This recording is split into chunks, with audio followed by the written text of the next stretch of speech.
Act 4 of the Two Gentlemen of Verona. Scene 1. The frontiers of Mantua, a forest. Enter certain outlaws. Fellows, stand fast. I see a passenger. If there be 10, shrink not, but down with 'em. Enter Valentine and Speed. Stand, sir, and throw us what you have about ye. If not, we'll make you sit and rifle you. Sir, we are undone. These are the villains that all the travellers do fear so much. My friends? That's not so, sir. We are your enemies. Peace, we'll hear 'em. Aye, by my beard will we, for he's a proper man. Then know that I have little wealth to lose. A man I crossed with adversity. My riches are these poor habiliments, of which if you should here disfurnish me, you take the sum and substance that I have. Whither travel you? To Verona. Whence came you? From Milan. Have you long sojourned there? Some 16 months, and longer might have stayed if crooked fortune had not thwarted me. What? Were you banished thence? I was. For what offence? For that which now torments me to rehearse. I killed a man, whose death I much repent. But yet I slew him manfully in fight, without false vantage or base treachery. Why, ne'er repent it if it were done so. But were you banished for so small a fault? I was, and held me glad of such a doom. Have you the tongues? My youthful travel therein made me happy, or else I often had been miserable. By the bare scalp of Robin Hood's fat friar, this fellow were a king for our wild faction. We'll have him. Sirs, a word. Master, be one of them. It's an honourable kind of thievery. Peace, villain! Tell us this. Have you anything to take to? Nothing but my fortune. Know, then, that some of us are gentlemen, such as the fury of ungoverned youth thrust from the company of awful men. Myself was from Verona banished, for practising to steal away a lady, an heir, and near allied unto the Duke. And I from Mantua, for a gentleman who, in my mood, I stabbed unto the heart. And I for such petty crimes as these, but to the purpose, for we cite our faults that they may hold excuse our lawless lives. And partly, seeing you are beautified with goodly shape, and by your own report a linguist, and a man of such perfection as we do in our quality much want. Indeed, because you are a banished man, therefore above the rest we parley to you. Are you content to be our general, to make a virtue of necessity and live, as we do, in this wilderness? What sayest thou? Wilt thou be of our consort? Say aye, and be the captain of us all.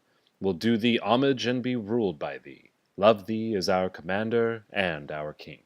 But if thou scorn our courtesy, thou diest. Thou shalt not live to brag what we have offered.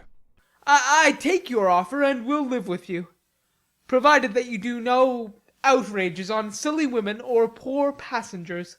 No, we detest such vile, base practices. Come, go with us. We'll bring thee to our cruise, and show thee all the treasure we have got, which, with ourselves, all rest at thy dispose. Exeunt.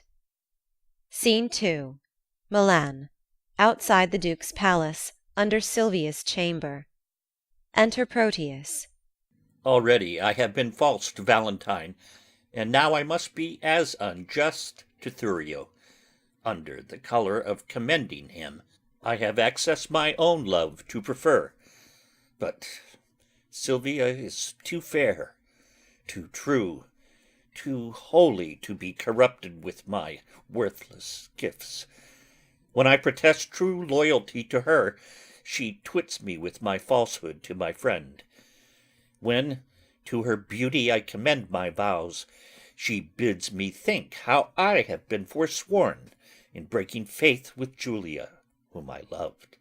And notwithstanding all her sudden quips, the least whereof would quell a lover's hope, yet spaniel-like.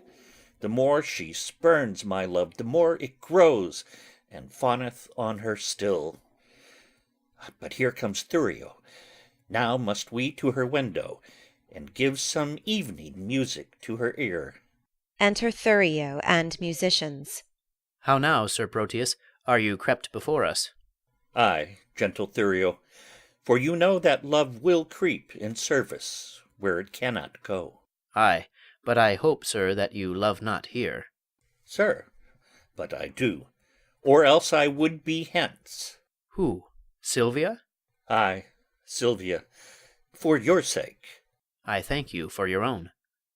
Now, gentlemen, let's tune, and to it lustily awhile. Enter at a distance host and Julia in boys' clothes. Now, my young guest, methinks you're alley-cholly. I pray you, why is it? Marry, mine host, because I cannot be merry. Come, we'll have you merry. I'll bring you where you shall hear music, and see the gentleman that you asked for. But shall I hear him speak?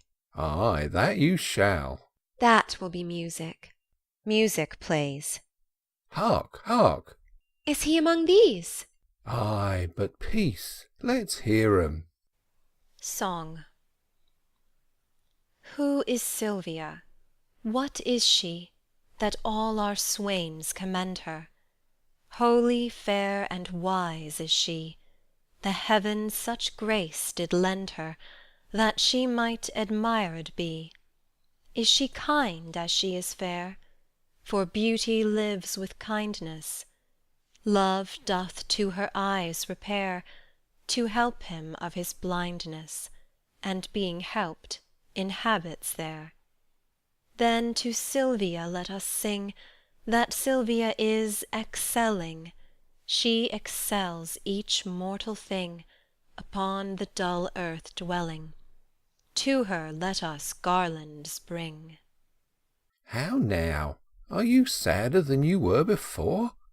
How do you, man? The music likes you not. You mistake. The musician likes me not. Why, my pretty youth? He plays false, father. How? Out of tune on the strings? Not so, but yet so false that he grieves my very heart-strings. You have a quick ear. Ay, I would I were deaf. It makes me have a slow heart. I perceive you delight not in music. Not a whit when it jars so. Hark! What fine changes in the music! Ay, that change is the spite. You would have them always play but one thing? I would always have one play but one thing. But, host, doth this Sir Proteus that we talk on often resort unto this gentlewoman? I'll tell you what Launce his man told me. He loved her out of all nick. Where is Launce? Gone to seek his dog, which tomorrow, by his master's command, he must carry for a present to his lady. Peace! Stand aside, the company parts. Sir Thurio, fear not you. I will so plead that you shall say my cunning drift excels. Where meet we? At St. Gregory's Well. Farewell. Exeunt Thurio and musicians. Enter Silvia above. Madam, good even to your ladyship. I thank you for your music, gentlemen. Who is that spake? One, lady, if you knew his pure heart's truth, you would quickly learn to know him by his voice. Sir Proteus, as I take it. Sir Proteus, gentle lady, and your servant. What's your will? That I may compass yours. You have your wish. My will is even this, that presently you hie you home to bed. Thou subtle, perjured, false, disloyal man! Think'st thou I am so shallow, so conceitless to be seduced by thy flattery that has deceived so many with thy vows? Return, return, and make thy love amends. For me by this Hail, Queen of Night, I swear I am so far from granting thy request that I despise thee for thy wrongful suit, and by intend to chide myself even for this time I spend in talking to thee. I grant, sweet love, that I did love a lady, but she is dead. Aside. Oh, 'twere false if I should speak it, for I am sure she is not buried. Say that she be. Yet Valentine, thy friend, survives, to whom thyself art witness I am betrothed. And art thou not ashamed to wrong him with thy importunacy? I likewise hear that Valentine is dead. And so suppose am I, for in his grave assure thyself my love is buried. Sweet lady, let me rake it from the earth. Go to thy lady's grave, and call hers thence, or at the least in hers sepulchre thine. Aside. He heard not that. Madam, if your heart be so obdurate, vouchsafe me yet your picture for my love, the picture that is hanging in your chamber. To that I'll speak, to that I'll sigh and weep, for since the substance of your perfect self is else devoted, I am but a shadow, and to your shadow will I make true love. Aside. If 'twere a substance, you would, sure, deceive it, and make it but a shadow, as I am. I am very loath to be your idol, sir. But since your falsehood shall become you well to worship shadows and adore false shapes, send to me in the morning, and I'll send it. And so, good rest. As wretches have o'ernight, that wait for execution in the morn. Exeunt Proteus and Silvia severally. Host, will you go? Oh, by my halidom, I was fast asleep. Pray you, where lies Sir Proteus? Marry, at my house. Trust me, I think 'tis almost day. Not so, but it hath been the longest night that e'er I watched, and the most heaviest. Exeunt. Scene 3. The same. Enter Eglamour. This is the hour that Madam Silvia entreated me to call and know her mind. There's some great matter she'll employ me in. Madam. Enter Silvia above. Who calls? Your servant and your friend, one that attends your ladyship's command. Sir Eglamour, 1,000 times good morrow. As many, worthy lady, to yourself.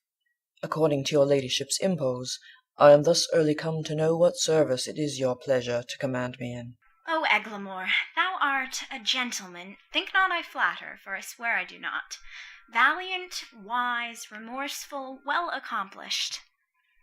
Thou art not ignorant what dear good will I bear unto the banished Valentine, nor how my father would enforce me marry vain Thurio, whom my very soul abhors. Thyself hast loved, and I have heard thee say no grief did ever come so near thy heart, as when thy lady and thy true love died, upon whose grave thou vowedst pure chastity. Sir Eglamour, I would to Valentine, to Mantua, where I hear he makes abode, and, for the ways are dangerous to pass, I do desire thy worthy company, upon whose faith and honour I repose. Urge not my father's anger, Eglamour, but think upon my grief, a lady's grief, and on the justice of my flying hence, to keep me from a most unholy match, which heaven and fortune still rewards with plagues. I do desire thee, even from a heart as full of sorrows as the sea of sands, to bear me company and go with me. If not, to hide what I have said to thee, that I may venture to depart alone. Madam, I pity much your grievances, which since I know they virtuously are placed, I give consent to go along with you, recking as little what betideth me, as much I wish all good be fortune you. When will you go? This evening coming. Where shall I meet you? At Friar Patrick's cell, where I intend holy confession. I will not fail your ladyship. Good morrow, gentle lady. Good morrow, kind Sir Eglamour. Exeunt severally. Scene 4. The same. Enter Launce with his dog. When a man's servant shall play the cur with him, look you, it goes hard. One that I brought up of a puppy. One that I saved from drowning when 3 or 4 of his blind brothers and sisters went to it. I have taught him, even as one would say precisely, thus I would teach a dog. I was sent to deliver him as a present to Mistress Sylvia from my master. And I came no sooner into the dining chamber, but he steps me to her trencher and steals her capon's leg. Oh, 'tis a foul thing when a cur cannot keep himself in all companies. I would have, as one should say, one that takes upon him to be a dog indeed, to be, as it were, a dog at all things. If I had not had more wit than he, to take a fault upon me that he did, I think verily he had been hanged for it. Sure as I live, he had suffered for it. You shall judge. He thrusts me himself into the company of 3 or 4 gentleman-like dogs under the Duke's table. He had not been there, bless the mark, a pissing while, but all the chamber smelt him. Out with the dog, says one. What cur is that? Says another. Whip him out, says the third. Hang him up, says the Duke. I, having been acquainted with the smell before, knew that it was crab, and goes me to the fellow that whips the dogs. Friend, quoth I, you mean to whip the dog? Ay, marry, do I, quoth he. You do him the more wrong, quoth I. 'Twas I did the thing you wot of. He makes me no more ado, but whips me out of the chamber. How many masters would do this for his servant? Nay, I'll be sworn, I have sat in the stocks for puddings he hath stolen, otherwise he had been executed. I have stood on the pillory for geese he hath killed, otherwise he had suffered for it. Thou think'st not of this now. Nay, I remember the trick you served me when I took my leave of Madam Sylvia. Did not I bid thee still mark me and do as I do? When didst thou see me heave up my leg and make water against a gentlewoman's farthingale? Didst thou ever see me do such a trick? Enter Proteus and Julia. Sebastian is thy name. I like thee well, and will employ thee in some service presently. In what you please. I'll do what I can. I hope thou wilt. To Launce. How now, you whoreson peasant? Where have you been these 2 days loitering? Marry, sir, I carried Mistress Sylvia the dog you bade me. And what says she to my little jewel? Marry, she says your dog was a cur, and tells you currish thanks is good enough for such a present. But she received my dog? No, indeed, did she not. Here have I brought him back again. What? Didst thou offer her this from me? Aye, sir.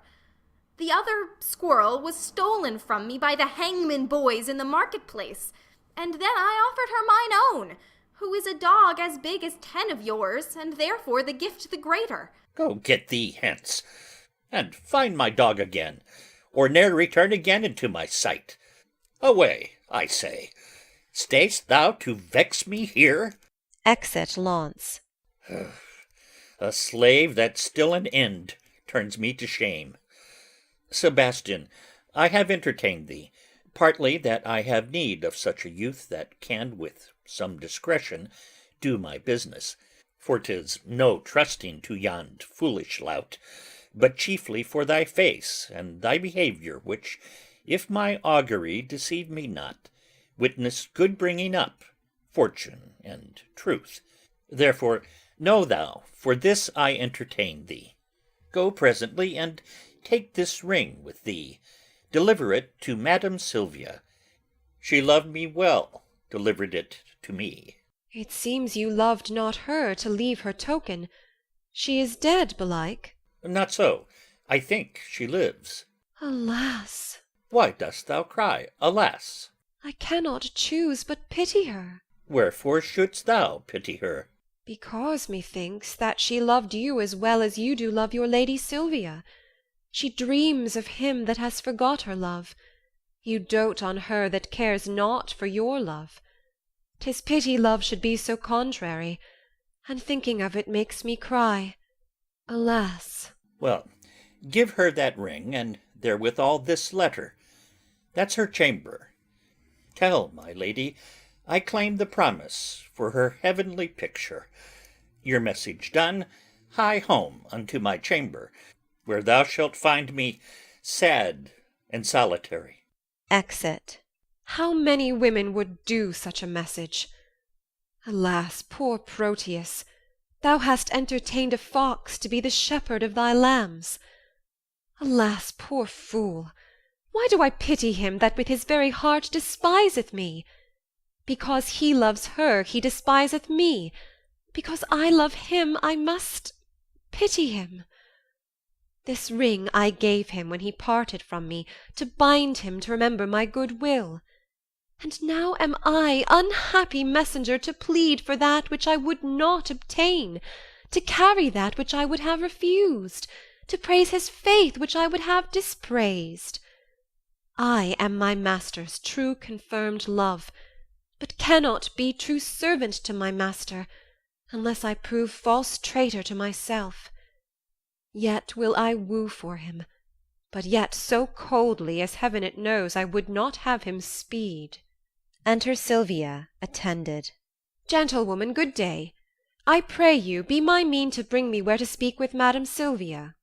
What would you with her, if that I be she? If you be she, I do entreat your patience to hear me speak the message I am sent on. From whom? From my master, Sir Proteus, madam. Oh, he sends you for a picture. Ay, madam. Ursula, bring my picture here. Go. Give your master this. Tell him from me, one Julia, that his changing thoughts forget, would better fit his chamber than this shadow. Madam, please you peruse this letter. Pardon me, madam, I have unadvised delivered you a paper that I should not. This is the letter to your ladyship. I pray thee, let me look on that again. It may not be. Good madam, pardon me. There, hold. I will not look upon your master's lines. I know they are stuffed with protestations, and full of new-found oaths, which he will break as easily as I do tear his paper. Madam, he sends your ladyship this ring. The more shame for him that he sends it me. For I have heard him say 1,000 times his Julia gave it him at his departure. Though his false finger have profaned the ring, mine shall not do his Julia so much wrong. She thanks you. What say'st thou? I thank you, madam, that you tender her. Poor gentlewoman, my master wrongs her much. Dost thou know her? Almost as well as I do know myself. To think upon her woes, I do protest that I have wept 100 several times.